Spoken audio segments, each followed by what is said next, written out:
உலகெங்கும் வாழும் என் சொந்தங்கள் அனைவருக்கும் வணக்கம். இன்றைக்கி என்ன சொல்கிறதுனே தெரில. மக்களின்னு சொன்னால் அது நல்லா கம்ஃபர்டபுளாகவும் இல்லை. ஏன்னா எனக்கு தெரிஞ்சு தமிழ்நாட்டில் மட்டும் இல்லை, நிறைய இடத்துல பார்க்குறாங்க, எல்லாருமே வீடியோ பார்க்குறாங்க, அப்புறம் சப்போர்ட்டும் பண்ணுறாங்க.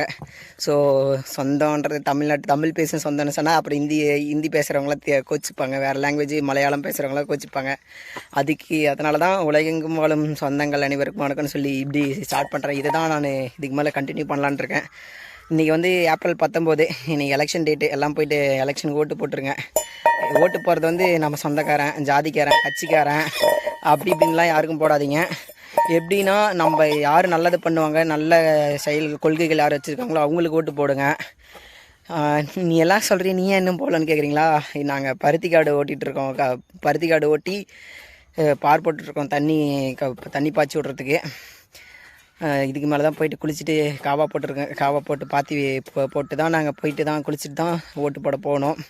யோசித்து சிந்திச்சு ஓட்டு போடுங்க, யோசித்து போடுங்க.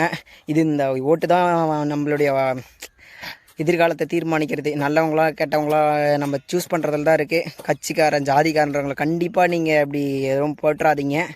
அப்புறம் நம்ம தான் வருத்தப்படணும். இன்றைக்கி இந்த நாள் தான் நம்மளுக்கான உரிமைக்கான நாள். நம்ம கரெக்டாக யாரை சூஸ் பண்ணுறோம், அப்புறம் சூஸ் பண்ணிட்டு நம்ம தப்பானவங்களை சூஸ் பண்ணிட்டு அவங்க அப்படி பண்ணல இப்படி பண்ணலன்னா அவங்க சொல்லுவாங்க. அப்போ சொல்லுவாங்க, ஓட்டுக்கு யாரும் காசு வாங்காதீங்க. அப்படியே வாங்கினாலும் வாங்கி கொடுக்குறத வாங்கிக்கோங்க. ஏன்னா நம்மளுக்கு காசு பிரச்சனை, பெரும் பிரச்சனை. வாங்கிக்கிட்டு கடிச்சிச்சாப்போ வாங்கிக்கிட்டு உங்களுக்கு யாருக்கு ஓட்டு பண்ணணுமோ சிந்திச்சு ஓட்டு போடுங்க. காசை வாங்கிட்டோன்னா நீங்கன்னா அவங்க சும்மா தராங்களா? அப்படி கிடையாது. நம்ம காசை தான் அவங்க நம்மளுக்கு தராங்க. இப்போ அவங்க 100 ரூபா தராங்கன்னா நம்மக்கிட்டேருந்து 1000 ரூபா பிடுங்குவாங்க. அது நீங்கள் மனசில் வச்சுக்கோங்க. நல்லவங்களுக்கு போடுங்க. நல்ல எண்ணங்கள் கொண்ட நல்ல கொள்கைகள் இருக்கிறவங்களுக்கு ஓட்டு போடுங்க.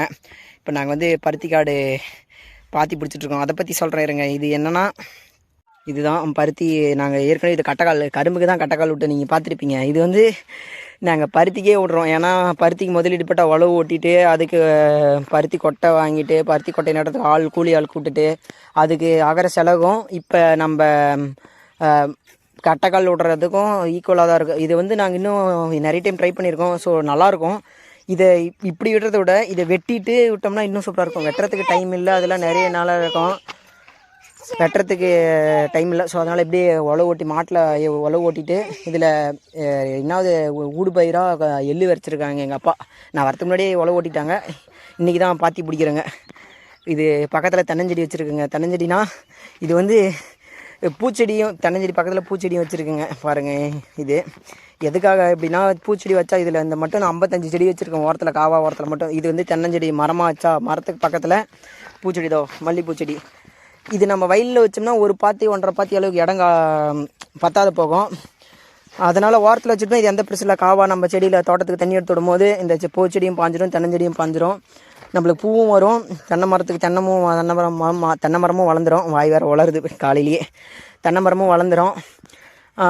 பருத்தி செடியும் நம்மளுக்கு இப்போ மகசூல் வந்துடும். எள்ளு பருத்தி வரனால எள்ளு வரும். ஸோ பிரச்சனை இல்லை. இது வந்து இப்படி பண்ணுறதுனால நிறைய நம்மளுக்கு களை எடுக்கிற வேலை குறையுது. இப்படி வேரெலாம் நிறைய இந்த எக்ஸ்ட்ரா வேரெல்லாம் பொழந்துருக்கும். இந்த வேர் பொழந்ததில் மறுபடியும் புது வேர் வரும்போது செடி புதுசாக நல்லா தளத்தலன்னு நல்லா அதிகமாக காப்பு பிடிக்கும் பருத்தி. அதனால தான் இது நாங்கள் நிறைய டைம் ட்ரை பண்ணியிருக்கோம். நல்லா வருது, ஓரளவுக்கு வருது. நம்ம காசு முதலீடு போடுறத விட இது நல்லாவே வருது. இது நாங்கள் இப்போ பருத்தி இது நான் அந்தாண்ட இழுத்துட்டேன். எங்கள் அப்பா இப்போ காவா போட்டுக்கிறாரு. இதெல்லாம் விட்டாங்க. எங்களுக்கெல்லாம் ஏமாற்றிட்டு விட்டையாக விட்டாங்க. இந்த கல்லுக்கடையில் எங்கள் அப்பா தான் கட்டினார். தலைவர் வேலை செஞ்சுட்டுக்கிறார் பாருங்க. காலையிலேருந்து செஞ்சுக்கிறார். நான் பாதியில் தான் வந்து ஜாயின் பண்ணேன். இதெல்லாம் எங்கள் அப்பா தான் எழுதிச்சு. வேறு ஊற்றுது எங்கள் அப்பாவுக்கு. இது ஃபுல்லாக இந்த எல்லாமே கட்டாத விட்டுருந்தாங்க. எங்கள் பங்காளிங்க நிலம் விட்டதை கூட ஏமாற்றி கொஞ்சம் தான் விட்டாங்க. கொஞ்சம் ஏமாற்றி தான் ஏமாற்றி விட்டாங்க. நிறைய பிரச்சனைகள்லாம் கடந்து தான் வந்தது. இது எங்கள் அப்பா மட்டுமே, எங்கள் அப்பா எங்கள் அம்மா 2 பேர் மட்டுமே கஷ்டப்பட்டு இதெல்லாம் கல்லுக்கேடு கட்டுனதும் சரி, இந்த நிலம் சமம் பண்ணது எல்லாமே எங்கள் அப்பா, எங்கள் அம்மா, அப்புறம் மாட்டில் தான் பண்ணாங்க. எல்லாமே ரொம்ப கஷ்டப்பட்டு தான் வந்திருக்குங்க. இதுக்கு மேலே தான் ஓட்டு போட போகணும். இதை முடிச்சிட்டாரு எங்கள் அப்பா. எல்லாம் இந்த காவை போட்டாச்சு. எறும்பு கடிக்குது. அவ்வளோதான், கிளம்ப போகிறோம். குளிச்சுட்டு போயிட்டு ஓட்டு போட்டு அடுத்து வேலை ஏதாவது பண்ணலான்னு இருக்கோம். நீங்களும் போய்ட்டு ஓட்டு போடுங்க. ஓட்டு போடுறது சும்மா போட்டுறாதீங்க. காசுக்கு சொந்தக்காரன்லாம் போட்டுறாதீங்க. யோசித்து ஓட்டு போடுங்க மக்களேன்னு தான் வருது. யோசித்து போடுங்க சொந்தங்களே. நன்றி சொந்தங்களே. நான் இதுக்கு மேலே சொந்தங்களே என்ன சொல்லலான்னு இருக்கேன். மக்களேன்னு சொன்னால் அது அவ்வளோவா கம்ஃபர்டபுளாக எனக்கு இல்லை.